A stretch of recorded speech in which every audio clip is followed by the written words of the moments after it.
And good morning again. We begin this morning in Afghanistan, where Senator Barack Obama is on the ground. Lara Logan, our chief foreign affairs correspondent, sat down with him for a long interview this morning. We're going first to her. Lara.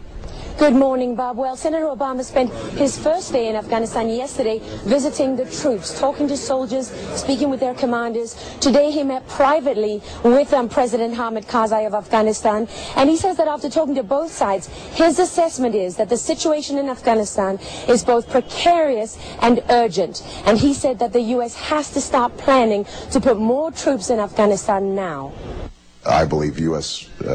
Troop levels need to increase, and for at least a year now, I've called for 2 additional brigades, perhaps 3. I think it's very important that we unify command more effectively to coordinate our military activities. But military alone is not going to be enough. The Afghan government needs to do more, but we have to understand that the situation is precarious and urgent here in Afghanistan, and I believe this has to be our central focus, the central front on our battle against terror. In what circumstances would you authorize unilateral U.S. action against targets inside the tribal areas? Well, what I've said is that if we had actionable intelligence against high-value al-Qaeda targets and the Pakistani government was unwilling to go after those targets, that we should.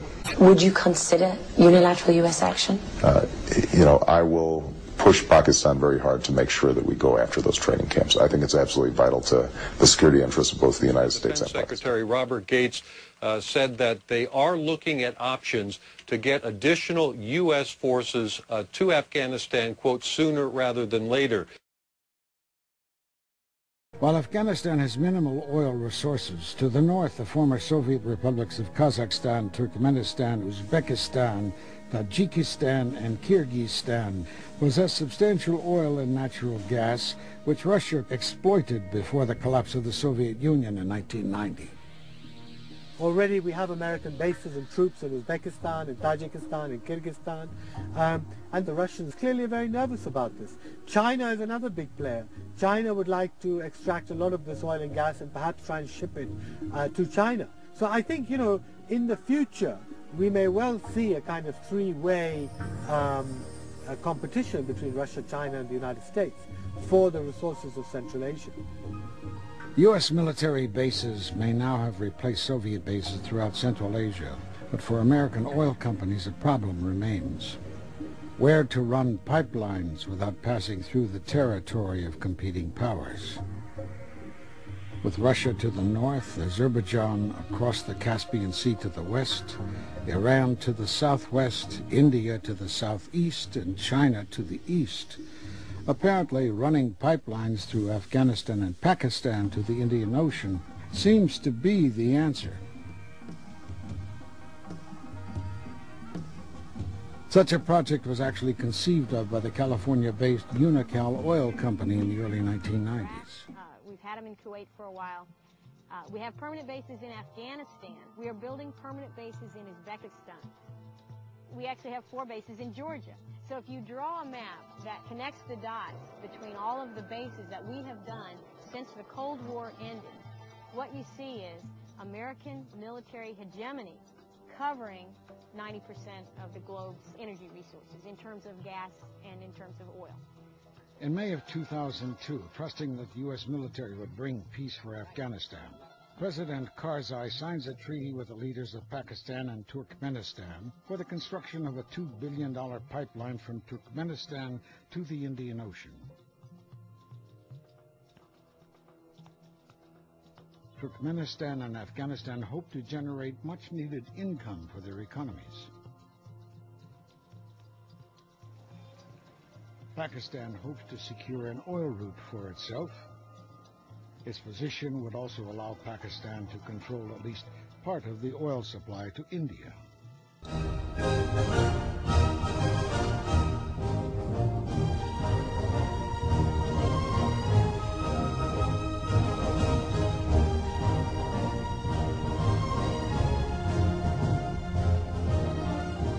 The United States began bombing Afghanistan just 4 weeks after 9/11. Mr. Bush said he was doing so because the Taliban government of Afghanistan had been harboring bin Laden. We will smoke them out of their holes. We're going to smoke them out. Smoke them out and smoke him out of his cave. Let's rush him and smoke him out. For all his tough talk, Bush really didn't do much. But what they did was slow and small. They put only 11,000 troops into Afghanistan. There are more police here in Manhattan, than there are U.S. troops in Afghanistan. Basically, the president botched the response to 9/11. He should have gone right after bin Laden. The U.S. Special Forces didn't get into the area where bin Laden was for 2 months. In 1997, while George W. Bush was governor of Texas, a delegation of Taliban leaders from Afghanistan flew to Houston to meet with UNICAL executives to discuss the building of a pipeline through Afghanistan, bringing natural gas from the Caspian Sea. And who got a Caspian Sea drilling contract the same day UNICAL signed the pipeline deal? A company headed by a man named Dick Cheney, Halliburton. From the point of view of the U.S. government, this was kind of a magic pipeline because it could serve so many purposes. And who else stood to benefit from the pipeline? Bush's #1 campaign contributor, Kenneth Lay, and the good people of Enron. Only the British press covered this trip. Then in 2001, just 5.5 months before 9/11, the Bush administration welcomed a special Taliban envoy to tour the United States to help improve the image of the Taliban government. You have imprisoned the women. It's a horror, let me tell you. And I'm really sorry to your husband. He might have a very difficult time with you. Here is the Taliban official visiting our State Department to meet with U.S. officials. Why on earth would the Bush administration allow a Taliban leader to visit the United States, knowing that the Taliban were harboring the man who bombed the USS Cole and our African embassies? And he also had dealings with Omar Sheikh, the man who murdered Osama bin Laden. We cannot wait for the final proof.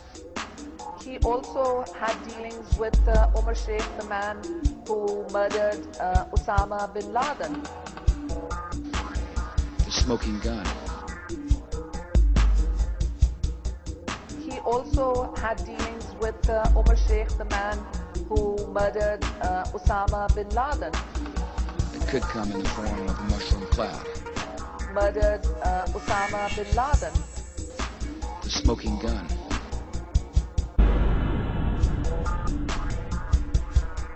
We cannot wait for the final proof. The smoking gun. It could come in the form of a mushroom cloud. Gabrielle.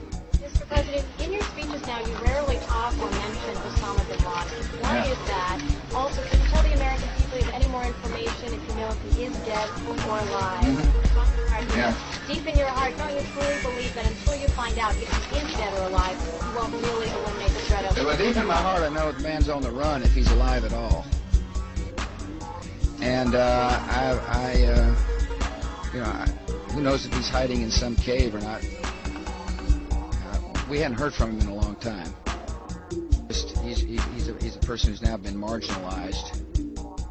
He's the ultimate parasite who found weakness, exploited it, and